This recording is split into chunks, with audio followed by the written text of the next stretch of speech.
আজকে আমরা মহাপ্রভুর কিছু জীবন লীলা আস্বাদন করব। বলি শ্রী চৈতন্য মহাপ্রভু কি।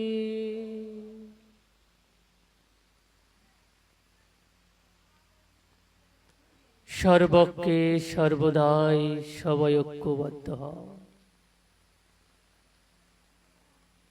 পরম আরাধ্য পরম গুরুদেব বৃন্দাবন 108 দেবকী নন্দন বাবাজির চরণে কোটি কোটি প্রণাম।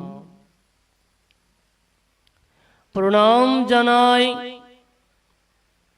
গুরুদেব অনন্ত বাবাজির চরণে আমার কোটি কোটি প্রণাম।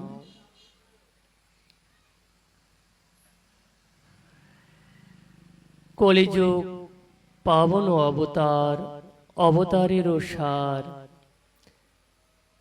মহাপ্রভু যদি কলিতে না আসতো তাহলে কেমন ভাবে আমরা এই হরে কৃষ্ণ মহামন্ত্র আমরা শ্রবণ করতে পেতাম বা বলতে পারতাম। মহাপ্রভু যদি এই কলিতে যদি তিনি না আসতো, আচ্ছা কি অদ্ভুত না। আচ্ছা আর কেউ কি নাম এনেছেন? এই কলিহত জীবেদের উদ্ধার করাবার জন্য কি, এই পাপী তাপী উদ্ধার করাবার জন্য কি আর কেউ কি এই নাম এনেছেন? বলুন, আর কেউ নাম আনেনি।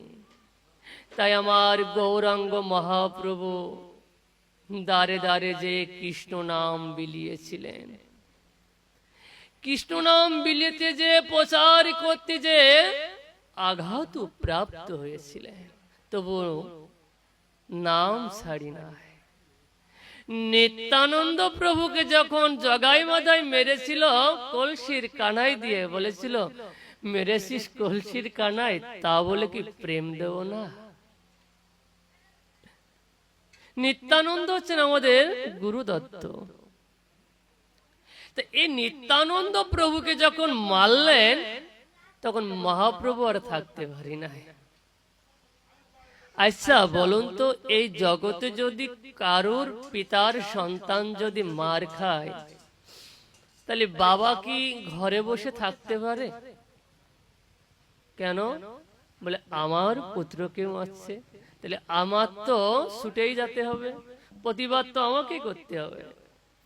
নিত্যানন্দ প্রভুকে যখন মেরেছিলেন, প্রভু আমার জগাই মাধাইকে প্রতি ক্রোধ হয়ে গেছিল।